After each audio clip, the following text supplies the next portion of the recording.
My name's Chris Lath, and I'm the Managing Director of Purple Audio. When Inner Varnika approached me about doing a system as big as Labyrinth, they definitely had their vision in mind, and I remember when we were quoting up the system, we went back and forth a number of times, and I usually like to do a PA as clean as possible. I don't really like to bring in kind of scaffolding and stuff if we don't have to, and we ended up building it. It was about 6.5 meters tall by the time we finished. It ended up being 20 Evo 7 speakers, 10 aside, and an array of subs as well. So originally in our sound design, we were limited in the way we could address what we'd do as audio engineers. So because the Inner Varnika dudes wanted to mimic Labyrinth's setup, which is very symmetrical. So based off a symmetrical design, which isn't necessarily desirable in the audio world, we came up with an end-fire array for the subs left and right. And then about 4 days out, we decided to add a delta array of 4 24s in the center on the dance floor, which the guys were nice enough to build into the stage last minute. And it worked out really well. They gave us the opportunity to do the biggest evolution system ever done in the Southern Hemisphere, and coincidentally, it was the best sounding system that Purple Audio's ever done as well. We got lots of great feedback from punters, artists. It was just a really good result for us. My name is Cinzia Baldi, and I'm a festival director and also work as event crew on a number of different festivals. The sound system at Inner Varnika this year was honestly just world class.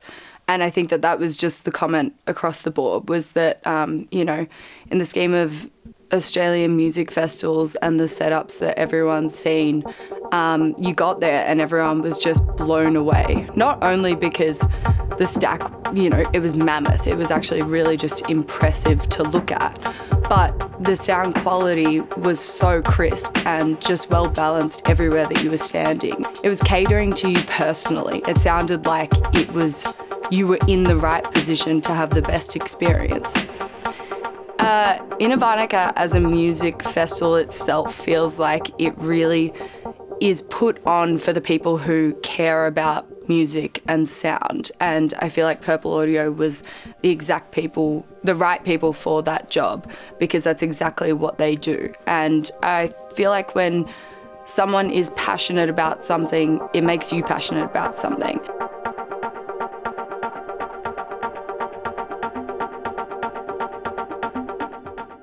We started it because we just loved music, and we felt like the kind of music that we liked, there wasn't necessarily that available to us.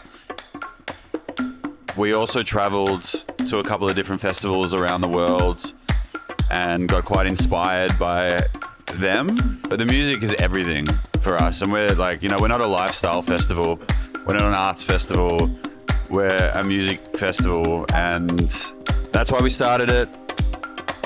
We didn't know if we were going to do more than one. We did it the first year, and 10 years later we're here, and it's been a crazy journey.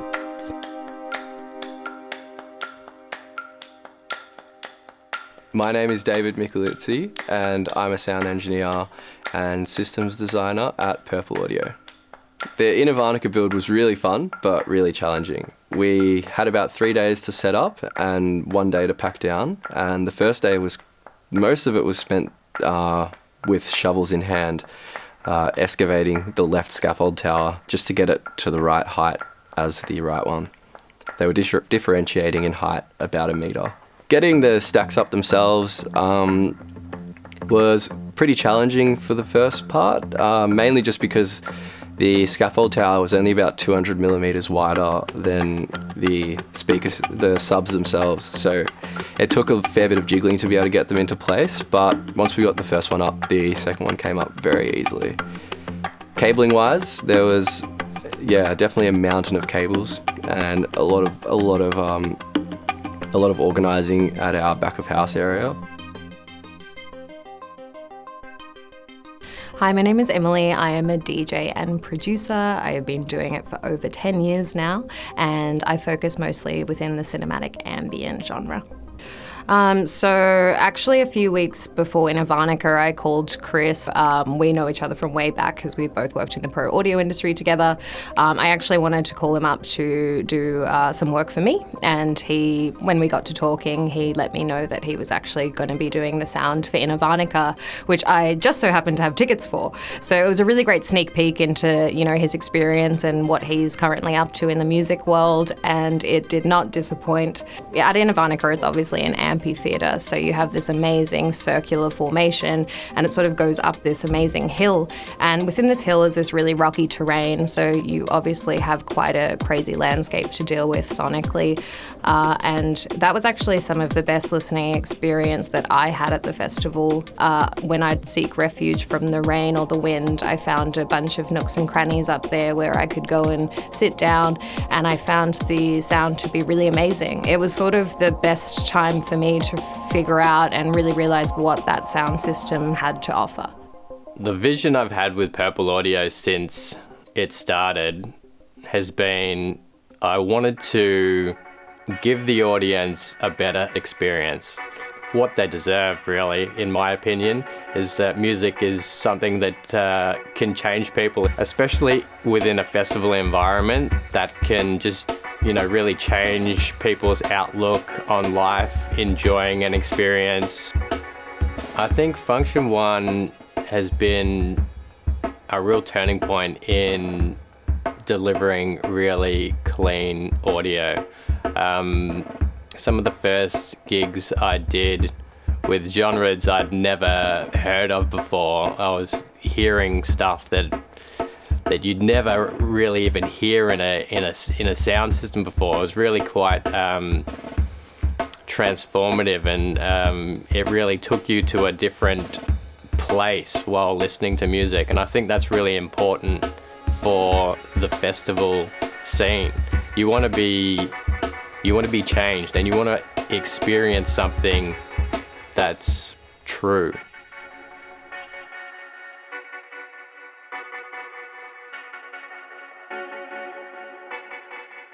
The best experiences I've had musically have been with a Funktion-One rig from an audio sense, but then there's also you can't really separate the aesthetic as well of the system. Yeah, I think the visual impact of it as well plays a big part. They're beautiful speakers, and yeah, so I think that coupled with the sound that they can generate, we could never go for anything else. It just wouldn't have the same effect, both visually, but obviously more importantly, sound-wise, so loud, and my ears haven't rung once. And I've been front everywhere, and I can still talk like this with the person next to me without yelling. My name's Chad B. I write minimal dance tunes with Dylan Griffin. We've been together writing tunes for about 5 years now, have releases on a number of labels, and continue to do it. Good sound for me should be almost unnoticeable. Good sound should be the experience of delivering the performance to the listener as clearly and cleanly as possible. And I know that Purple Audio and the goals of Purple Audio are to do that. Chris and Purple care deeply about what they're doing, and beginning to become unparalleled in terms of what they can deliver in an outdoor experience.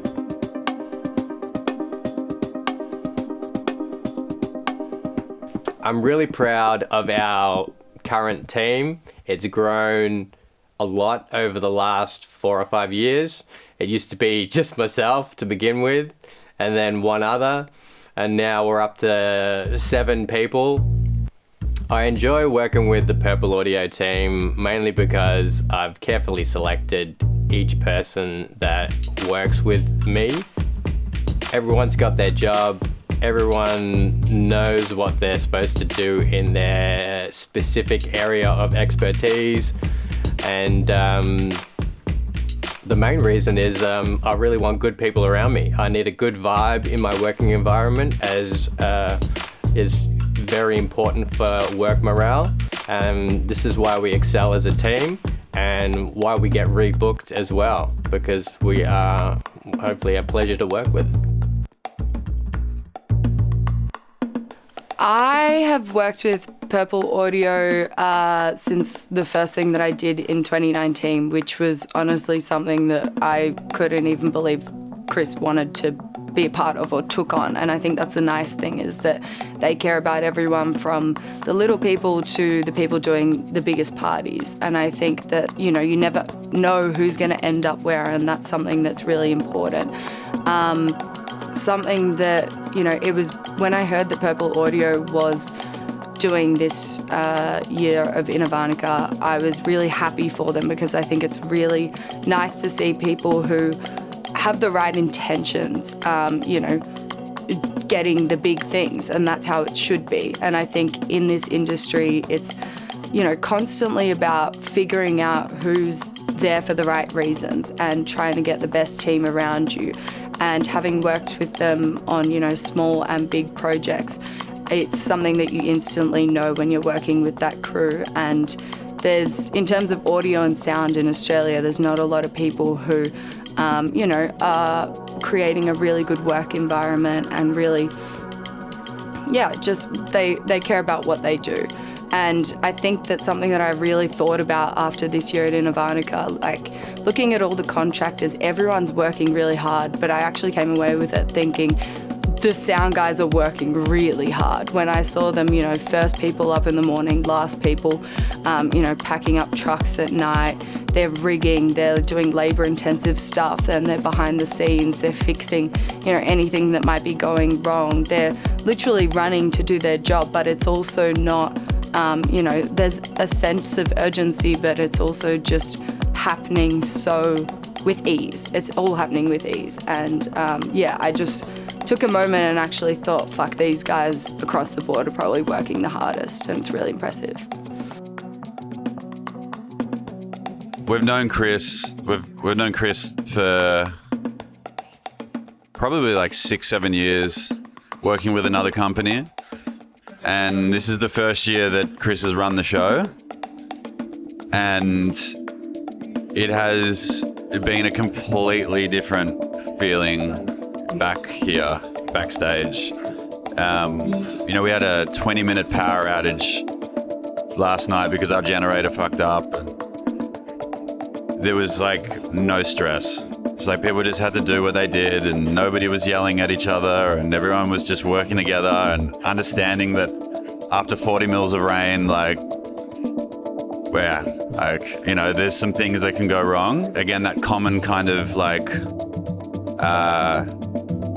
vision and intention that Purple Audio have for the festival and what they're trying to bring to every kind of event. And yeah, just generally the team is so awesome. Yeah. So it's been an incredible pleasure. Working at Purple Audio for me has been a really fun, great learning experience. Coming out of university, I didn't really take much on from it, and I don't really feel like I had any real world sound knowledge about what goes into a system and how a system's designed and the effort that it takes and the amount of coordination that it takes to be able to put up any size of system, really. For such a high pressure environment, I feel like our heads are very collectively cool, and I think that results in our work. I think it's really nice building a relationship with, you know, someone that you really trust and who understands you and respects you, and you can, you know, just ask silly questions, you know, and it's really nice having worked with Chris multiple times in the Purple Audio team, like, you know, everyone from him to David, I feel quite comfortable just like picking up the phone and saying, hey, I've got a sound question, or hey, what do you think about this? And it's now almost at the level that I feel like, you know, you're not employing someone to do a job and that it's not just a contractor sort of relationship. You're really making them a part of your team, and it's all very collaborative. Being a director of, you know, a boutique music festival means that you really want a great vibe across all aspects of your team. And, you know, morale is sort of everything. And we had an experience with our festival where we weren't using Chris and Purple Audio, and we were using, you know, another team, and it got to the point where we had to actually have a meeting to talk about morale and everyone working together. And I feel like that was something that I came away from, and I just know Chris and his team, and I thought that wouldn't have happened. And I think that's something, you know, that I got to see behind the scenes at Inner Varnika, was that it was a really great vibe across the board, and they just worked so well with everyone else and clicked. And you know, they do have a lot of people who are incorporated in the scenes in a lot of different ways. You know, they're agents, they're artists, they're doing a bunch of different things. So not only do they work really well in a sense of they're just nice, good people with the right intentions and a level of professionalism about them, but they also do know everyone behind the scenes.